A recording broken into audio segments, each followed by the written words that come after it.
Recording is on.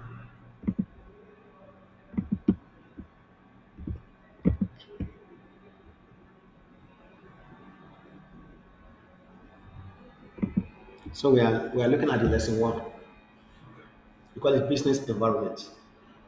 We are going to look at the foundation, project management, then the strategic alignment.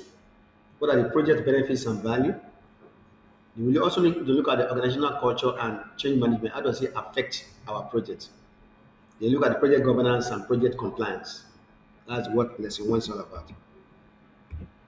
So at the foundation, although I mentioned it before, that starting points of your project, you must understand the difference between what is a project and what is an operation. We say that a project creates a unique product, service, or result. And we say that at that specific time you are going to start and say it is time limited. For and also for any project you manage for organization, at the end of the day, it should drive change. When you say drive change, we are talking about it should be able to help your organization to deliver value to organization. It should help your organization to achieve a strategic objective. So drive change, and that change enable value creation for a business organization, or it can also be change for the end user. So those are the definition of a project. Anything that you do that able to create a unique product, service, or result that start at specific times and end at a specific time. It must drive change because your project should drive change organization. That's why we say a project manager is a change maker. So you are contributing to something that can bring a meaningful change to organization. And that change will enable you to deliver value creation. So then when we say a project, what can we say? A project success depends upon what? By the time you finish your project, how will you know that you are successful or not successful? Number one, you say organization project maturity. How mature is your organization? When you say project maturity, it means that your project management, your project work should help your organization to achieve a strategic objective. Your project should be able to bring about change to organization or improvement to what organization does. Then for project success also depends upon what project managers effectiveness. How are you or how effective are you? No, we mentioned about the effectiveness of project manager that and that there are certain skills that you need to hone yourself with to help you to be able to manage projects effectively and efficiently. You say you need to have a certain skill, able to communicate effectively, maybe planning skill, maybe interpersonal and communication skill, ability to make decision, your ability to be able to maybe resolve conflicts, and many other skill that you need to hone, say project management effectiveness in that area. Then your organization should be able to provide funds, fundings and resource availability. Because your project cannot go forward if the funds is not available or no longer available. So project success also depends on one funding and resources availability. When you say resources, we are talking about what? Both human resources and non-human resources. Then at the start of your project, while you are still planning, you form your project team. So the team you brought, you form, they should have element of skill, certain kind of skill. And before you bring your team together, you must have understood the nature and the kind of project you are managing, so that you can be able to bring a team who have skill that can match when the project work. So that was a team member skill, project success. Then collaborations and communication within the team and with the key stakeholder. For your project to be successful, you should be able to do this. There must be a collaboration, then communication with the team and with key stakeholder. In fact, that's the most important point when it comes to managing project. Your ability to communicate effectively with stakeholder, the end user, or your team member. But when you're talking about communication, I mean there are certain information that are very crucial for your project success that you need to communicate with your team member and stakeholder. For your stakeholder now, they need to get report, your progress report of what you are doing as the project is going on. They want to know, are you faring well when it comes to budget? Are you faring well when it comes to manage your time? What are the quality and other reports that are necessary for them to track and monitor what you are doing. Also, the same thing, there are a lot of information that need to pass to your team member Since you assign work to them and they need to follow the instruction given for the project. So collaboration also very important role because a collaborative team is a highly effective team. For you to be more highly effective and for you to be able to achieve your project goal, you should form a team that are collaborative, work together for a common purpose, for common goal. That's your project goal. So there must be a collaboration. If there's no collaboration, you cannot be effective, and it will affect your project negatively. Then understanding of the core problem and related needs. You must understand the problem that your project wants to solve for your organization. So these are the things that your project depend upon. When you see your project is successful, at the end of the day, you have to have all these elements of the processes. So having said that, we've looked at this before that this PMI was founded in 1969. So when I started, this is their own understandings of the project management. Say the application of knowledge, skill, tools, and techniques to project activity to meet the project requirement. But toward the 2022, they now understood that this application, this is a definition, and all the content and the processes is not enough for you to be able to carry out a successful project. They now improve it. So they now look at what they say toward a system review. They say a project do not simply produce output. Outputs are any delivery that you deliver out of your project that may not necessarily meet your uh, deliver any value or that can help you to achieve your strategic goal. So projects do not simply produce output, but more importantly, enable those outputs to drive outcomes. There are difference between outcome and an output. So, that is why in the 2002, PMBOK 7 guide was brought into being. And that is the view of the PMBOK 7. PMBOK 6 is about how do you create a deliverable as an output. But then I say that okay, it's not only that you meet the budget, you are work within the cost and the budget, you work within the time, you do the work. It is not enough. It's not enough. That anything apart from the fact that you meet all the major constraint of your project, your outcome, the delivery of your project should be able to deliver value to your customer, the end user, the stakeholder, and other people who are involved in the project. So that's it. Project do not simply produce output, but more importantly, enable those output to drive outcome that ultimately deliver value to the organization and its stakeholder. That's point 6. That is why they brought in all those methodology to help you to be able to adapt. Anything that will prevent you from achieving your goal, all those things, those approaches will help you to overcome that. And that's why we are looking at the project management, life cycle, and development approaches.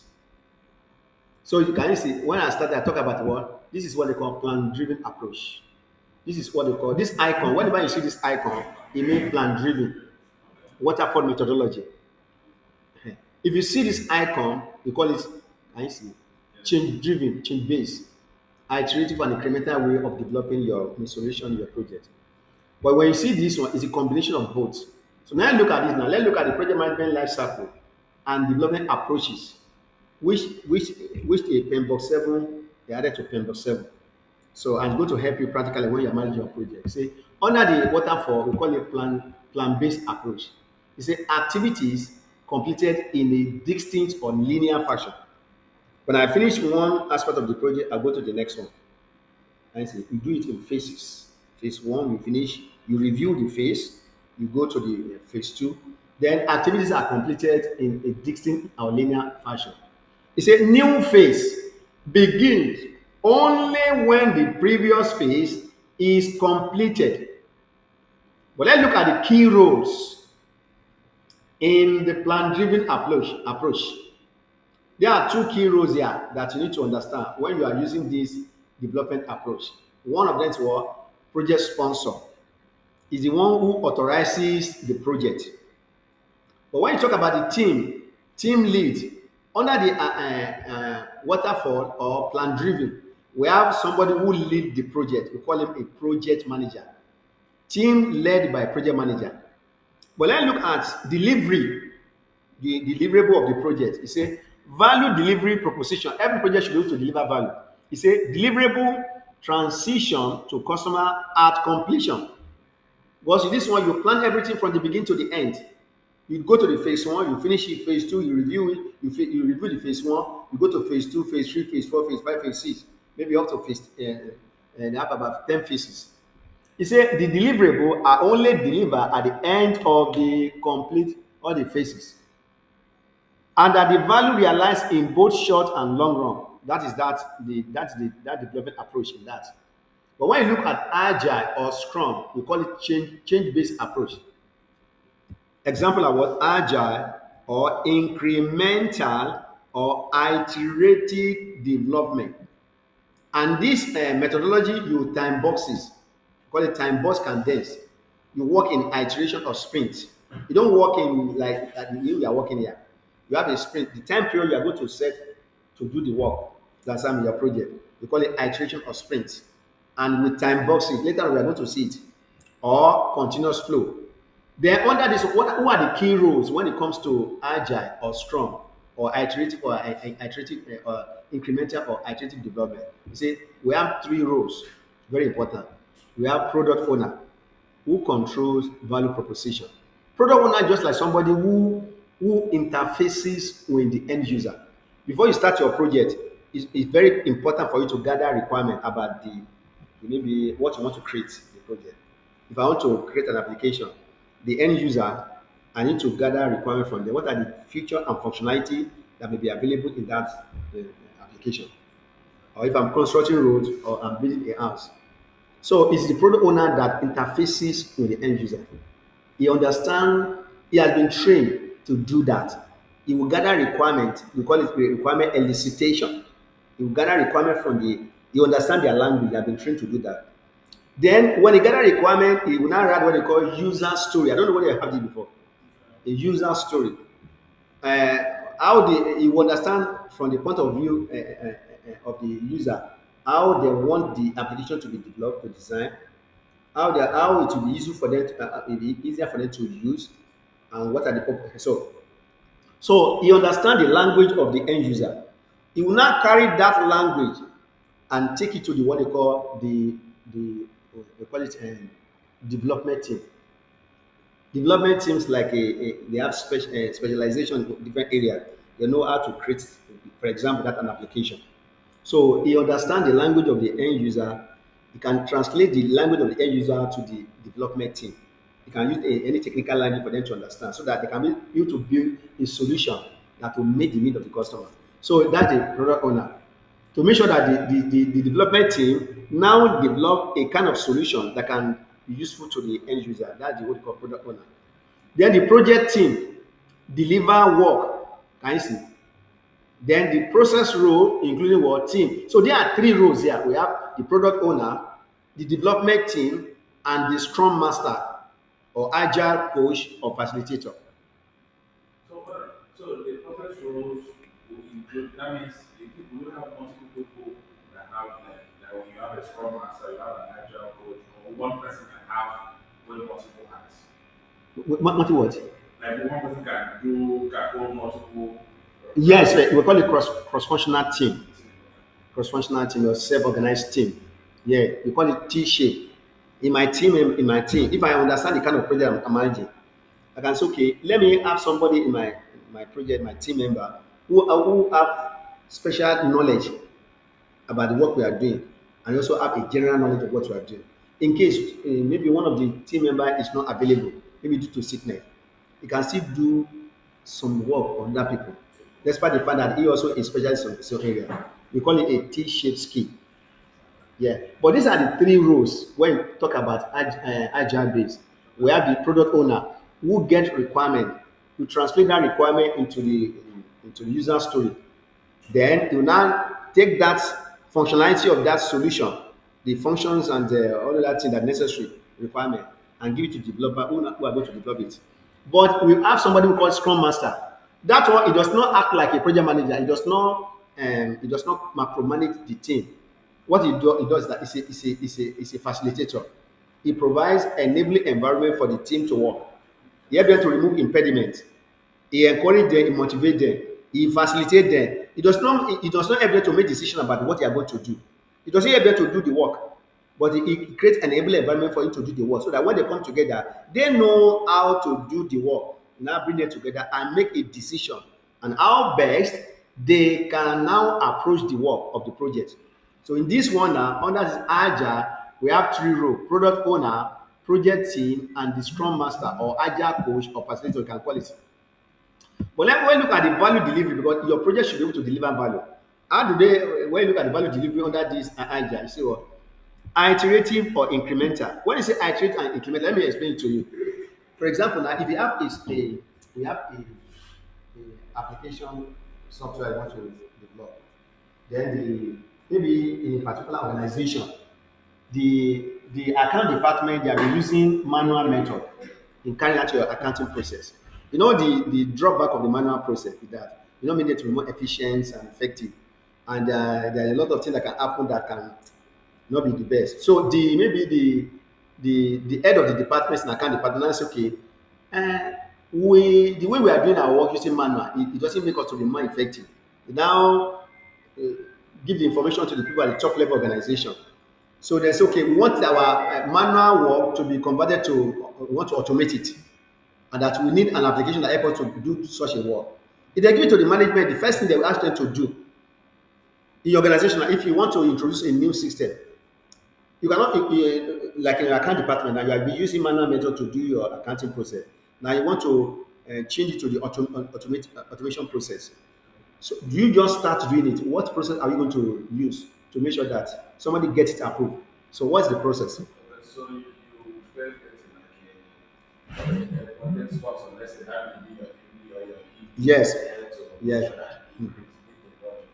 And then you draw the project and first of all you don't identify the solution you want to use. Yes. So that's part of the project. So what solution do you want to use? Does it meet the requirement of the office or what the structure is to do? And then we can now draw a project plan here. The project plan can, because our project plan comes from everybody's approval. And you don't have to become control, that is beyond your control. Okay, yes. The project is Just approved, connect. everything is done. Okay. And now they put out the RFP for people to bid for it. Now who will win the project? Now when they come up and awarded the contract, you go through your implementation time with 2 weeks, or 3 weeks, or 1 month. Okay, this is what you need. You now create the requirement Okay. for the process. Of course. Will you need a server? Will you need some brand space? Will you need some certain individual policy and then yeah, like Okay. Okay. That's the process. But let's look at the process here. So for example, if the head of the department now go to the people, the MD or the people at strategic level, the first thing they ask you to go and do, what is the justification? yes. You know, when you justification, you know what you mean. Go and write what. The reason why we need this. Mhm. So when they now say, okay, because they want to invest their money in that automation, they want to make sure that the automation will bring out return back to them. Yes. Part of the automation before they will do what they return on investment. So when they can ask that going to be beneficial to the organization, even to the department to carry their work very well, what do you do? They will not approve it. So when they approve, the next thing to do is that they need to create a one document, very important, important. I don't know whether your organization use such a document. A document that authorizes the project. We normally call it project charter. Project that often we don't use that. So what we do is that we write a memo with Okay. regards to the project and send it to the justification, paperwork, maybe whatever that will make the whole justification. Yes. And then it goes through the process from head of department, the technical director, Exactly. it gets approved, send it back, and then you commence your work. Okay. But under PMI, their own standard is that you know that is exactly what they are talking about too.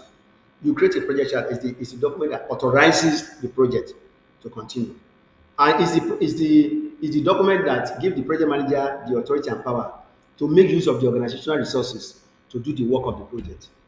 There is one that give us the roadmap of the project, the objectives, high level definition of budget, high level definition of the scope, high level definition of the when I say high level definition in project management, I mean just give you a summary of the whole budget. For example, I want to build a 25-story building. So it's going to cost us 25 billion. But we are not started planning because when we start to plan it, we are going to do what they call WBX. work breakdown structure to break down into smaller units so that I can assign resources to them. So we are not doing that on there. We are not giving you high definition of budget, high level definition of the cost, high level definition of the kind of work we are going to do. If it's a complex project, we say, okay, this project is very complex. High level definition of risk. For example, now if I ask you, if you are constructing a bridge over a body of water and the one at the junction, the one at the body of water is more complex. You tell you that this project is more riskier than the other one. So those are the high level definition, and all the technical information will be in that. So that is what we are talking about here now. So when they now approve it to go ahead, the department that is the account department now said that okay, this solution or this application or the software, we want it about 10 modules. But the most important module to us now that can easily deliver value to us is accounts receivable. You know, we can have account payable, account receivable, report. So I say account receivable is the one that is more important to us now. This is why we are going to use this because we are not going to plan everything. I'm going to plan for the one that is more important to that department. That can help us to quickly deliver value. As a iterative and incremental. You know that if you finish one module, you go to the next module, another module, incremental. Iterative means that when you are creating the first module, what is most important that you do that module very well. When your development team now come, haven't gotten the requirement, they now start the development work, which is time based. So they call it time based iteration or sprint. What they normally do is that you focus on what you are producing, what your development team are doing. So at the end of that sprint, they will now demonstrate that aspect to the user. So the user will validate it whether it is in alignment with the requirement. Requirement. Then the developer also will use the project Plan. quality processes to verify it whether what they have done, they build it, they design, they build it, they test it, whether user acceptance test or something like that. On them, they will now demonstrate it to the end user. So when the end user now discover that it's okay, they will pass it as an increment. We call it definition of done. That means that this first module has been built to the specification, and the end user now give approval that passes as an increment. That's the iteration. If it's not done well, very well, you take it back and redo it. So when it's done very well, that means increment, the first increment, you go to what? The next module, maybe account payable. After that one, report payable, and then that one. So that's what this one's doing. This one allow us to adapt. This one allow us to be able to interact with customer, end user. This one allow us to be able to engage with end user. So we are building it to the needs of the end user. When end user say change this a little bit, you can change it. And say increase, iterative and incremental delivery to customer during the life cycle.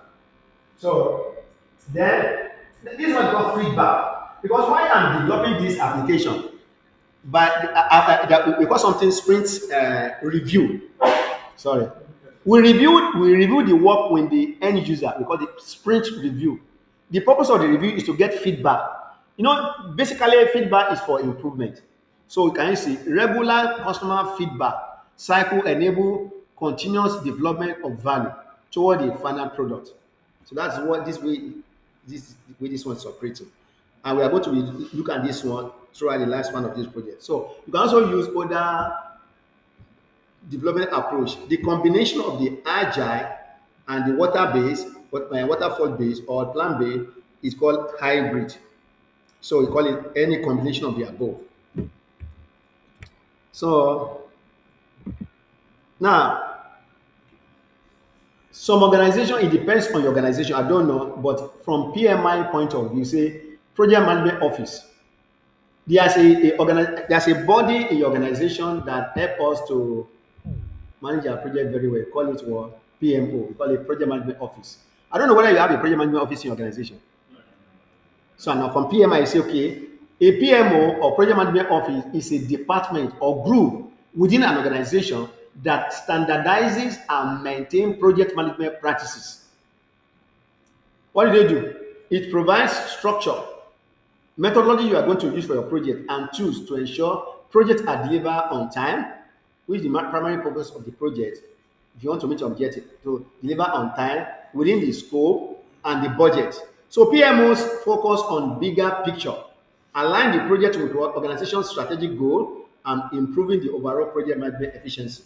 So the purpose of the PMI to make sure that the project you manage, the outcome of your project should align with organizational strategic goals.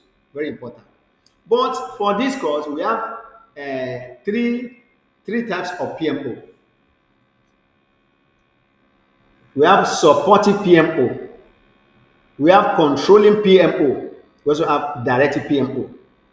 So remember that I say in this course, we are looking at both agile and waterfall. If you look at this place now, can you see? PMO is for the waterfall. Another name when you are manage your project using adaptive approach. Instead of me calling it PMO, I will call it here agile center of excellence. Ehen. Because for the people who are going to do the exam, they need to understand differentiation between adaptive approach and change driven approach. Very important. So if you look at this one, under the waterfall, we have supportive PMO, we have controlling PMO, we have directive PMO. So what does this one, the supportive PMO? This is it's a department in your organization that help you to develop the best practice. Everything I think there's a best practice. Then methodology you are going to use.